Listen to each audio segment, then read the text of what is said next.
Welcome to the S Word. This is the show all about the dirty word in business and yet the lifeblood of any business. I'm your host, Stephanie Melodia, and I am so happy to be joined by my wonderful co-host, Tash Rebuck. Now, if you've clicked on this episode, I'm going to predict that you fall into one of two camps. You're either, I guess, on our side and curious to hear more about what we've got to say, or you're thinking, what are these two white women going to be talking about? Either way, you're in for a treat. So, Tash, I'm very excited to hear what you've got to say. I feel like I'll be in agreement with most of what you have to say. I'm not sure about our viewers or listeners. So leave us a comment if you're up for a healthy debate and open discussion. We are here for that. Exactly. Anything else, you will be banned. Yes, exactly. Be kind, but always up for a debate. I have always believed and will always believe that women are better salespeople. Okay. I've worked with so many different people from all different backgrounds, from different walks of life, different experiences. Objectively, statistically, women are better at sales. Amazing. Fight me.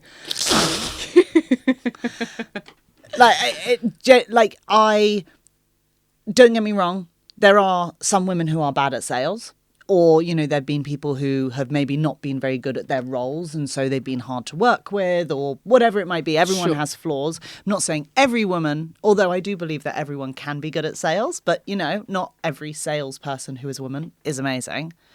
But from my experience, objectively, women are better at sales. Okay. Whether you're an SDR, a BDE, a commercial director, or a chief revenue officer, this is the show for you. The dirty word in business. And yet, the lifeblood for any business. It's the S word. Sales.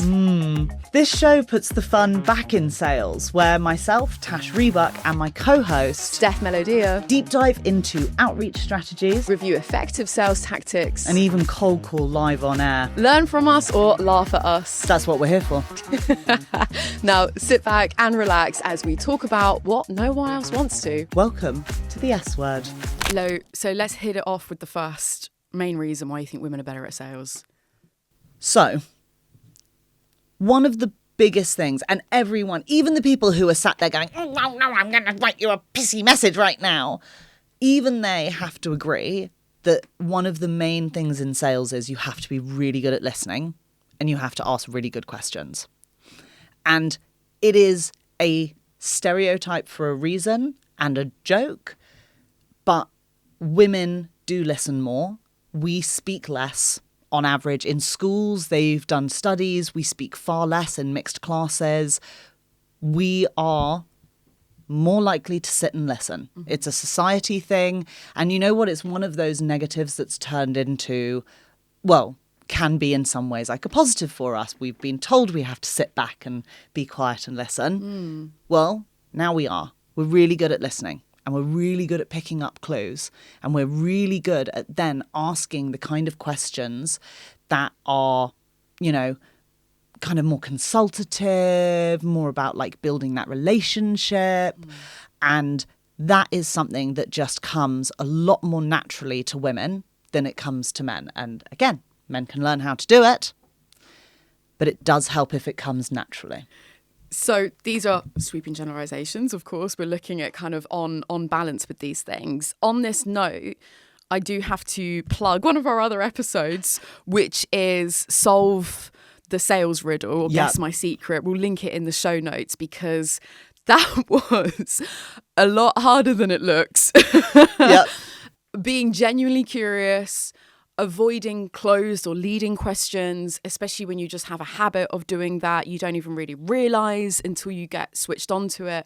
And so this is this point here of being genuinely curious, actually listening, because it is so easy to fall into that trap of happy ears. Yeah. I know I do that all the time. And ever since we've done that episode, I've been super aware of how often I do it. And I've bite my tongue. No. Excellent. I'm very glad. Every other sentence is something I want to comment on or respond, or I've got a story to. Shut up.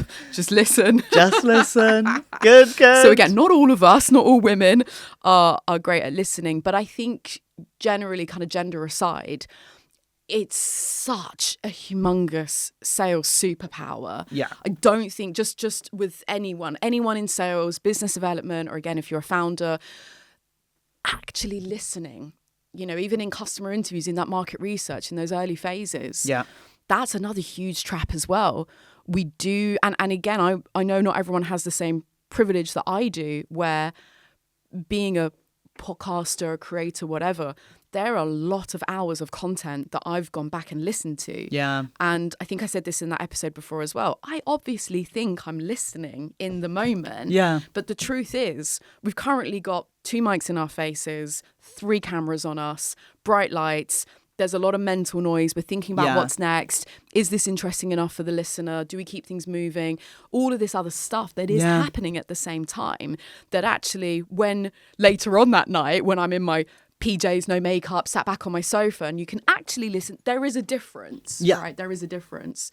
Okay, moving things along. So women generally are better at listening. They're more curious. They ask better questions. What's your next point? So, another misconception with sales is that it's just about having the conversations. That it's like, oh, just go get a lead, go book a meeting, go to an event, have a nice lunch, and that's really it. And then it's a bit of negotiation over the phone.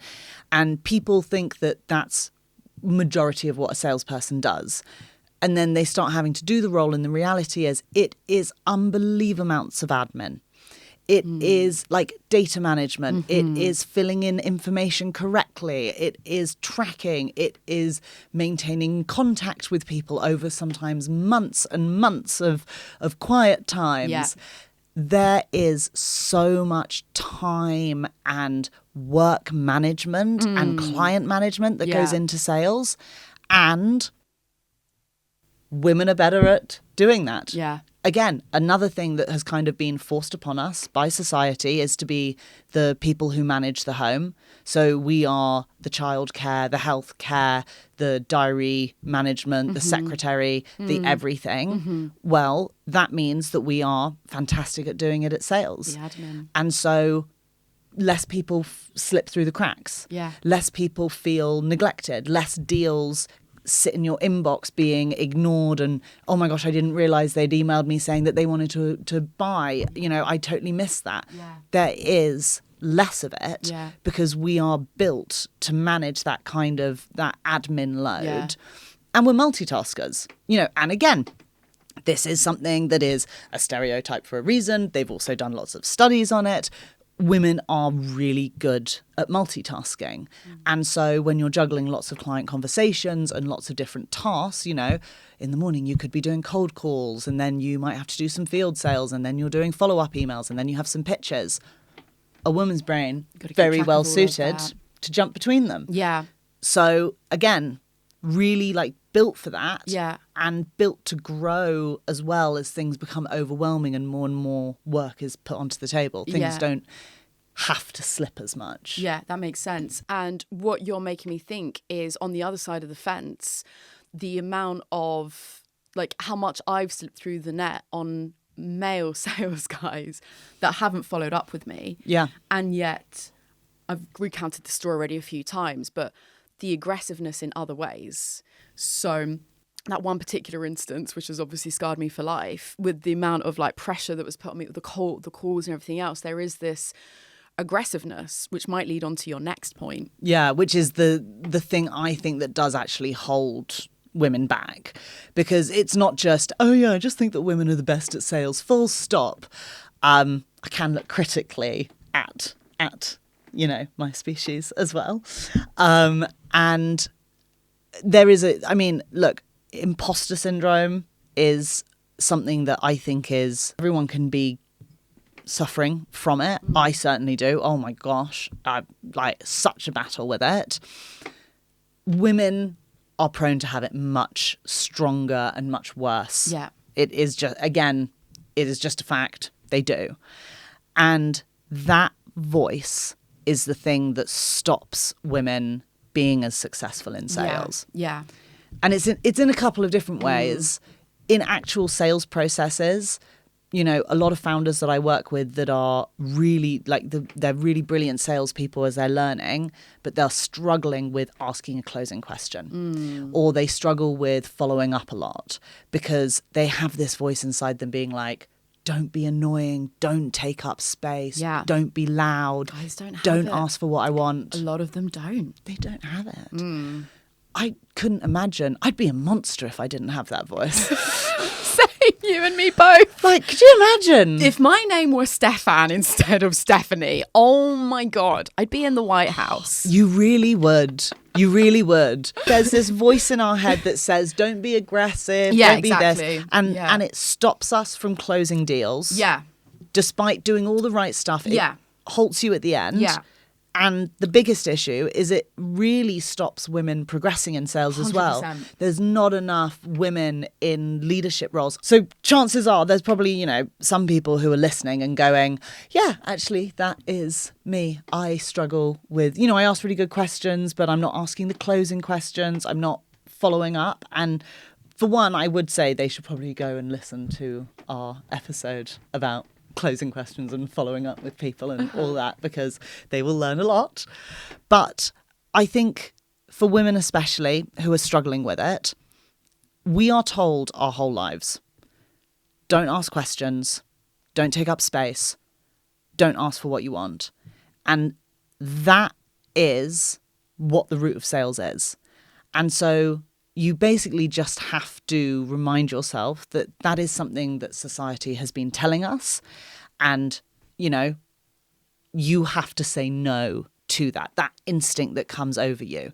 So when it does come to a closing question, you get that imposter voice going, don't ask because they'll find it annoying, or they'll, you know, they think you're pushy, because that's a word that would be used to describe a woman but wouldn't be used to describe a man, like bossy.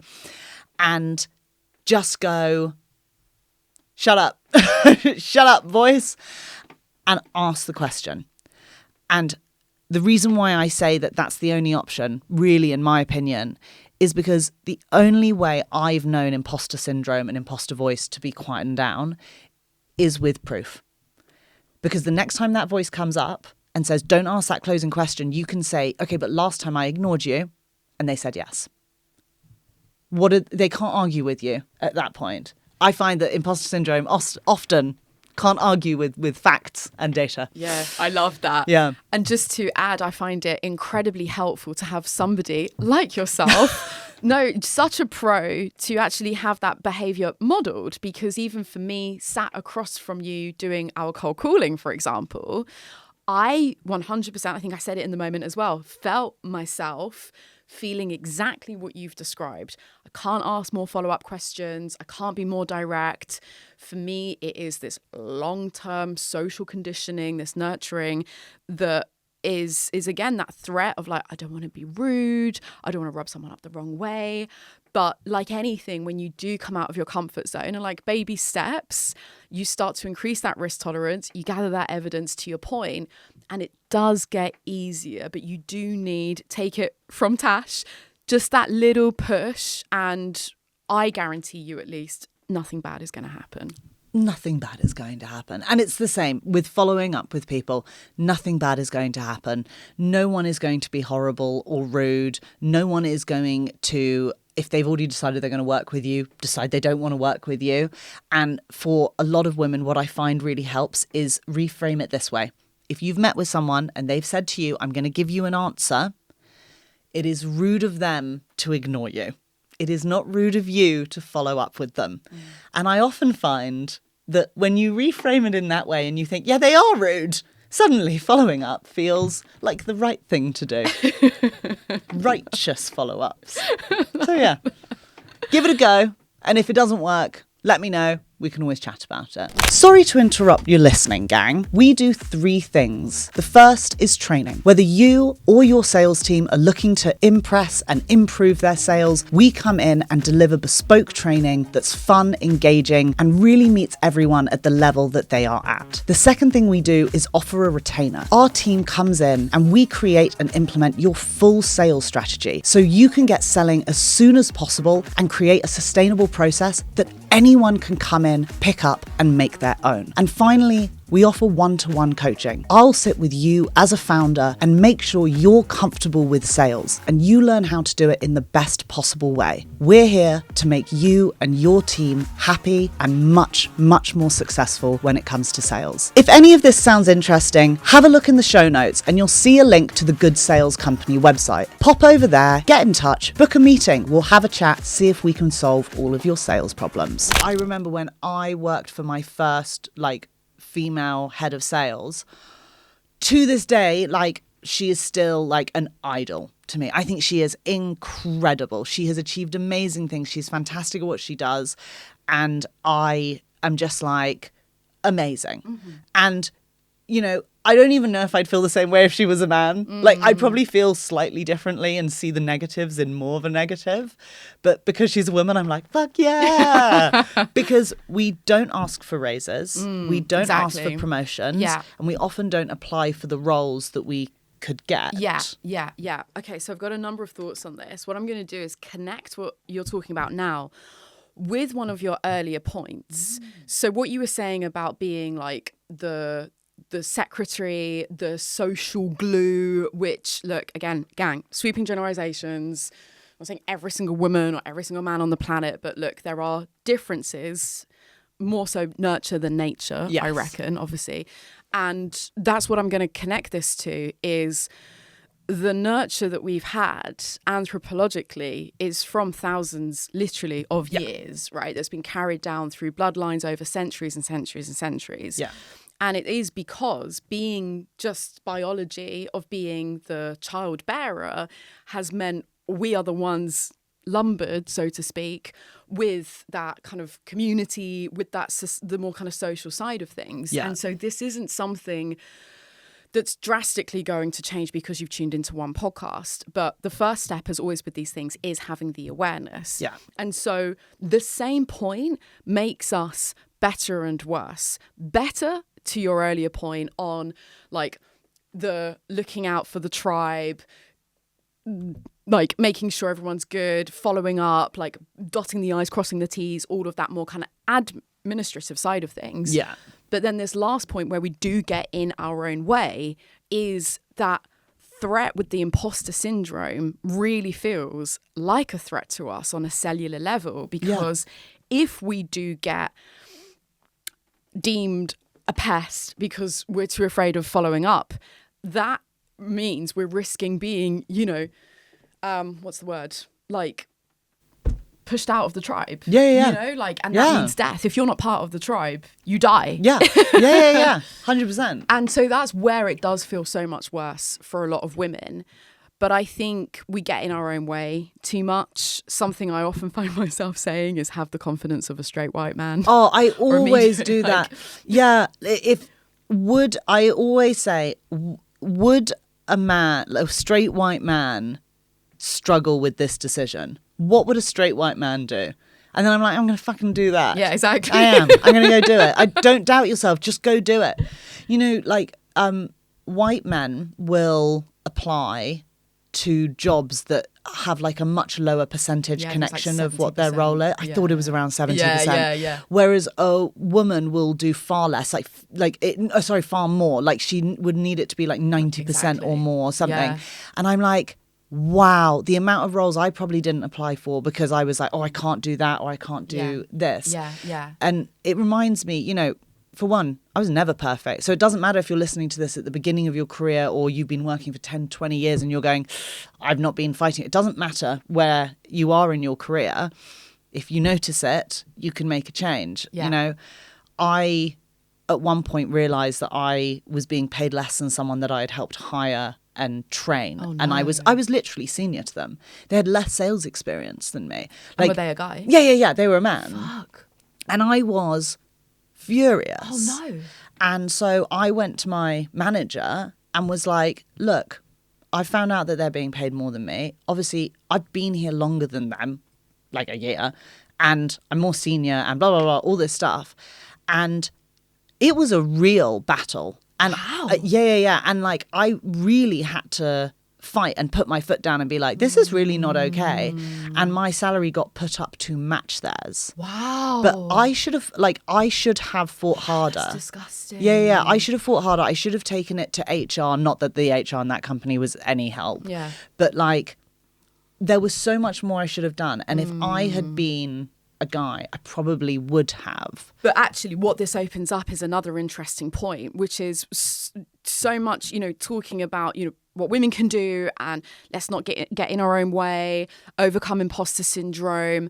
One of my favorite sayings is you miss 100% of the shots you don't take. Yeah. And I love your version of your soundbite in sales is like, let them make their own objections. Yeah. I love that one.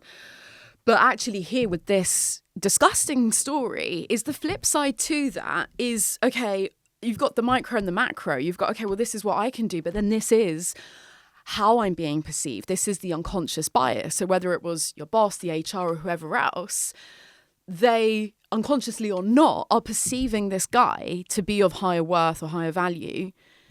So then it's like, how do you counter that? Because I really, this is a huge can of worms, we're not going to, but like I do have mixed feelings because on the one hand, what I mainly believe is that the victims of the injustice shouldn't be burdened by the same fight. Oh, agreed. So it's like, why do I have to it's already hard enough. We're already running twice as fast to get half as far. Why do I have to put in all this extra legwork to convince you, to persuade you, even just to match this other person's salary is ridiculous.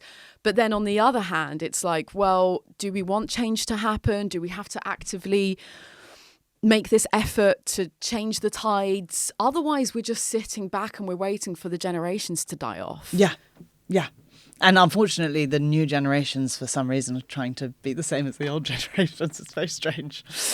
But yeah, I mean, like that is the wider issue is that, and actually it was a woman who was kind of pushing me down. And that's another thing is if you are in a senior position, you have these kind of embedded opinions. Don't be the person that stops the younger generation from getting up. If someone is saying to you in your team, hey, I think this is unfair or I should be paid more, like it's not matching what a man in the team is getting, don't be like, oh, no, don't kick up a fuss. Don't, let them have their fight. Put it forward. Definitely. Like, don't be the blocker for other women is a big thing. Yeah. So that is a thing that can hold women back, but we can overcome, and obviously input from wider powers. But in history, it is usually the small that do the big fight. But there is another thing, and this is a bit controversial. Okay. And I think that this is something we have touched on in another episode, but it's time to properly discuss it. And it is the one thing that I, as a huge feminist, struggle with for obvious reasons because it's incredibly shallow. But the issue is it's a double-edged sword of a reason why women are really good salespeople. There is a thing called pretty privilege. And I actually didn't know the term for it. So you were the person who told me about the term in the first place. So could you please, for the audience who, like me, were not aware of that phrase, absolutely, what it means? The scientific term is actually neuroaesthetics, and we will be diving into this whole other episode on this because I'm fascinated. I'm doing more research into this piece, and the truth of the matter is that we are visual creatures, and like we process just from a neuroscientific standpoint, we process something like 100 times more information more quickly through our eyes than any other sense. Yes. And of course, in the field of sales, we're talking about relationships, people, likability that leads to trust. Familiarity is actually at the basis of this as well. So there is no such thing as objective beauty. It's actually just what you're more familiar with. And this actually comes from, I used to work for a huge beauty tech company, and we did this global research. So anyway, that's a separate aside. But we're seeing this now with social media and Instagram. We're seeing the same faces show up time and time and time again. And there was sorry, I'll just mention this as well, really. There's all these like little things, my brain's going wild because there's all this stuff. But there was this another really interesting psychological study that was done called the Mona Lisa effect, where people were exposed to these images of what today we deem as like a beautiful face, like over and over and over. And then you compared and contrasted between the original Mona Lisa and this like adjusted one. Yeah. And how much uglier the original one looked after you've been exposed to like weird. So that's how like as humans how we evolve over time. Yeah, it was once where it was like Rubens women were the most beautiful. Oh yeah. So anyway, so that's the point. Yeah, of, it like, used to be beautiful to be bald, like Yeah. as in like for a woman. Like, right. Yeah. Moustaches. Yeah. Like, bring back the moustache. Oh please. I feel like I could really pull off a bushy moustache. So would I. Tash with a tash. Tash with a tash. Tash with a tash. But mind you, people run after me when I go to the bathroom going, sir. I don't wanna. I would love to bring back moustaches for women. I feel like this is one of the craziest stances I have. Anyway, so my point is beauty is subjective, but circling back to your main question, what actually is pretty privilege? It is when you are given an inherent, often subconscious advantage because of your physical features versus other people. And the majority of people would agree with this. And I think that, again, there's been studies on it, but people do objectively find like women more appealing to the eyes. And so for that reason, women are better salespeople, because in that split second when someone decides how they feel about you, if you are attractive, and I don't necessarily mean like actually like, you know, attracted to them in that way, but you have an attractive, appealing or familiar look, people are more likely to warm to you and buy from you. Mm-hmm. And, you know, it's one of those things where we all kind of know it to be true. It is a disgusting fact. I wish that it wasn't true. Yeah. Like, I really, really do, especially as someone who's not a traditionally, like, I don't have that because most people think I'm a bloke. So, like, I don't even get that. And so I guess, that's why I kind of wish it wasn't true. I'd be so much better at sales if I was like a hot woman. Please flood the comments telling me how attractive I am. That's why I said it. But it, you know, it is a fact. And just recently, I was speaking with someone who used to be a head of hiring at an enormous pharma rep company.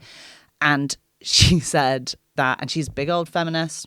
And she said, well, actually, you know what? No, she's not with this. But she said that if someone walked in and they weren't a hot woman, they were not getting hired. Not just that they couldn't be like medium attractive. If they weren't noticeably like, oh, wow, she's hot, they were not hiring them.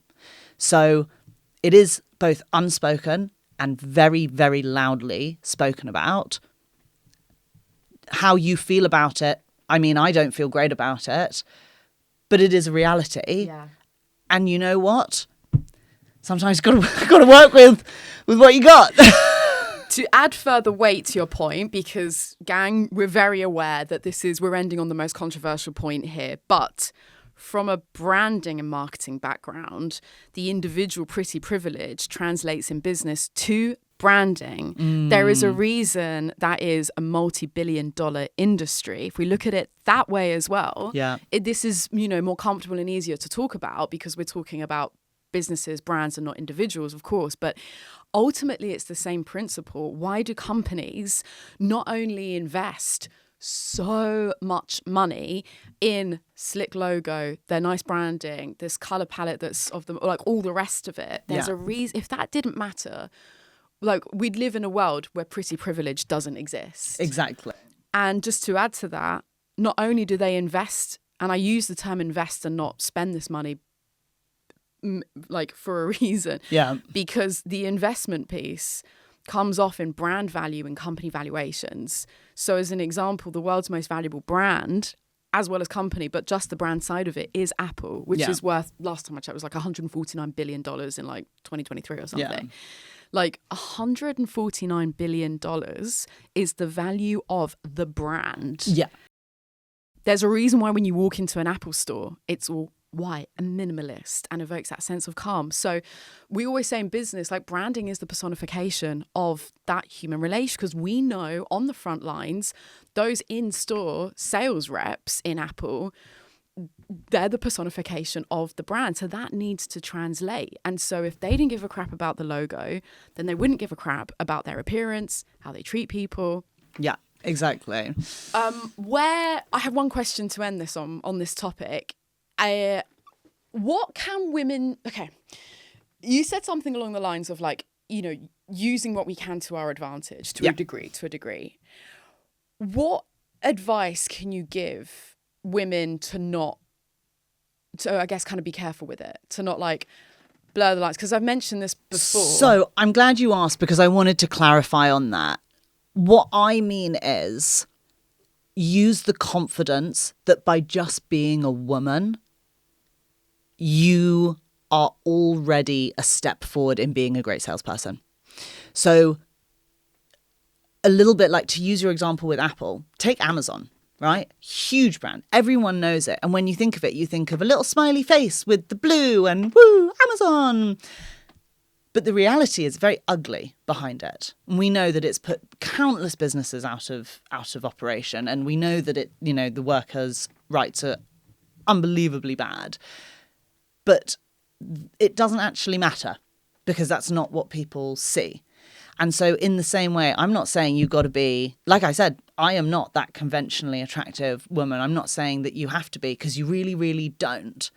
But the way that you present yourself, or the way that you go to like networking events or meet with people on Zoom, or what your background is, all of these things you can use and go, well, I know that this is an advantage that I can use. Yeah. And there are so many advantages that other people get in life. And this is one of mine. So just by the fact that I was lucky enough to be born into this incredible body, whatever it looks like, I can use that to my advantage, and use the confidence just in that to quiet the imposter, make myself take those bigger opportunities, and just be like, you know what? I'm built to be a better salesperson. Love that. Tash, I feel like that's such a mic drop moment. I love so much everything of what you've just said, because there's so much narrative out there that's the opposite, that being a woman is the second sex, is that we are at a disadvantage. I felt that way, said earlier, you know, if I were a man, I'd be in a different situation and all the rest of it. But this is what I love so much about your message here, is reframing that, reshifting it.